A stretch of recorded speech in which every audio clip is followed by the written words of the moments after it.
ಗುಂಗುರು ಕೂದಲಿನ ವ್ಯಕ್ತಿಗಳ ವ್ಯಕ್ತಿತ್ವ ಈ ರೀತಿನ.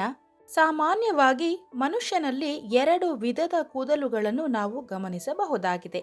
ಒಂದು ನೇರವಾಗಿ ಇರುವಂತಹ ಕೂದಲು ಹಾಗೂ ಇನ್ನೊಂದು ಗುಂಗುರು ಆಗಿರುವಂತಹ ಕೂದಲು. ಗುಂಗುರು ಕೂದಲಿನವರ ಕೂದಲಿನಿಂದಾಗಿ ಅವರು ಕಾಣುವಂತಹ ರೀತಿ ಕೂಡ ಸ್ವಲ್ಪ ಮಟ್ಟಿಗೆ ವಿಭಿನ್ನವಾಗಿ ಕಾಣುತ್ತದೆ. ಹಾಗೂ ಈ ರೀತಿಯ ಕೂದಲುಗಳನ್ನು ಹೊಂದಿರುವಂತಹ ವ್ಯಕ್ತಿಗಳ ವ್ಯಕ್ತಿತ್ವ ಯಾವ ರೀತಿಯಲ್ಲಿ ಇದೆ ಅನ್ನೋದರ ಬಗ್ಗೆ ಸಂಪೂರ್ಣ ಮಾಹಿತಿಯನ್ನು ನೋಡೋಣ. ವ್ಯಕ್ತಿಯ ಆಕಾರ ಆಕೃತಿಯ ವಿಚಾರಕ್ಕೆ ಬರೋದಾದರೆ, ದೇವರು ಪ್ರತಿಯೊಬ್ಬರಿಗೂ ಕೂಡ ತಮ್ಮದೇ ಆಗಿರುವಂತಹ ಆಕಾರವನ್ನು ಕೊಟ್ಟು ಕಳುಹಿಸಿದ್ದಾನೆ. ಅದೇ ರೀತಿಯಲ್ಲಿ ಅವರ ಬಣ್ಣ ಹಾಗೂ ಈ ರೀತಿ ತಲೆ ಕೂದಲಿನ ಆಕಾರ ಕೂಡ ಭಿನ್ನ ವಿಭಿನ್ನವಾಗಿರುತ್ತದೆ. ಇನ್ನು ವೈದಿಕ ಜ್ಯೋತಿಷ್ಯ ಶಾಸ್ತ್ರದ ಪ್ರಕಾರ ಆತನ ತಲೆಯ ಕೂದಲಿನ ಆಕಾರವನ್ನು ಕೂಡ ನೋಡಿ ನಾವು ಆತ ಯಾವ ರೀತಿಯ ವ್ಯಕ್ತಿತ್ವವನ್ನು ಹೊಂದಿರಬಹುದು ಅನ್ನೋದನ್ನು ತಿಳಿಯುವಂತಹ ಅವಕಾಶವಿದೆ. ಯಾವ ವ್ಯಕ್ತಿಯ ತಲೆ ಕೂದಲು ಕಿವಿಯವರೆಗೆ ಇಳಿಬಿಟ್ಟಿರುತ್ತಾರೋ ಅಂದರೆ ಗುಂಗುರು ಹೊಂದಿರುತ್ತಾರೋ ಅವರು ತಮ್ಮ ಜೀವನದಲ್ಲಿ ಅತ್ಯಂತ ಅದೃಷ್ಟವಂತರಾಗಿರುತ್ತಾರೆ ಎಂಬುದಾಗಿ ಹೇಳಲಾಗುತ್ತದೆ. ಯಾವತ್ತೂ ಕೂಡ ಜೀವನದಲ್ಲಿ ಇಂತಹ ವ್ಯಕ್ತಿಗಳು ಪ್ರಾರಂಭ ಮಾಡಿರುವಂತಹ ಕೆಲಸಗಳು ಅರ್ಧಕ್ಕೆ ನಿಲ್ಲೋದಿಲ್ಲ.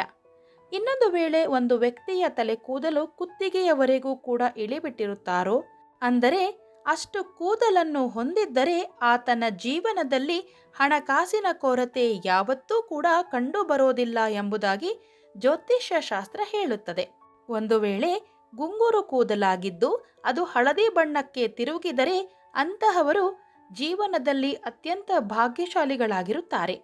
ಇನ್ನು ಯಾರ ಕೂದಲು ಅತ್ಯಂತ ಹೇರಳವಾಗಿ ಇರುತ್ತದೆಯೋ ಅವರು ತಮ್ಮ ಜೀವನದಲ್ಲಿ ಅತ್ಯಂತ ಉತ್ಸಾಹಿಗಳಾಗಿರುತ್ತಾರೆ ಎಂಬುದಾಗಿ ಕೂಡ ಶಾಸ್ತ್ರಗಳಲ್ಲಿ ಉಲ್ಲೇಖಿಸಲಾಗಿದೆ. ಇಂಥವರು ತಮ್ಮ ಜೀವನದಲ್ಲಿ ಯಾವುದೇ ರೀತಿಯ ಸಮಸ್ಯೆಗಳು ಬಂದರೂ ಕೂಡ ತಮಗೆ ಒಪ್ಪಿಸಿರುವ ಅಂತಹ ಜವಾಬ್ದಾರಿ ಅಥವಾ ಕೆಲಸಗಳನ್ನು ಸರಿಯಾದ ಸಮಯಕ್ಕೆ ಸರಿಯಾದ ರೀತಿಯಲ್ಲಿ ಮಾಡಿ ಮುಗಿಸುತ್ತಾರೆ. ತಮ್ಮ ಕೆಲಸದ ಮೂಲಕವೇ ತಮ್ಮ ಪರಿಚಯವನ್ನು ಬೇರೆಯವರಿಗೆ ನೀಡುತ್ತಾರೆ ಅಂತ ಹೇಳುತ್ತದೆ ವೈದಿಕ ಜ್ಯೋತಿಷ್ಯ ಶಾಸ್ತ್ರ. ತಮ್ಮ ಪರಿಶ್ರಮದ ಮೂಲಕ ಇಂತಹ ವ್ಯಕ್ತಿಗಳು ಸಮಾಜದಲ್ಲಿ ತಮ್ಮದೇ ಆದ ಗುರುತನ್ನು ಸ್ಥಾಪಿಸಿಕೊಂಡಿರುತ್ತಾರೆ ಹಾಗೂ ಅದನ್ನು ಕಾಯ್ದುಕೊಂಡು ಹೋಗುವಂತಹ ಸಾಮರ್ಥ್ಯವನ್ನು ಕೂಡ ಹೊಂದಿರುತ್ತಾರೆ. ಸರ್ವಂ ಶ್ರೀಕೃಷ್ಣಾರ್ಪಣಮಸ್ತು.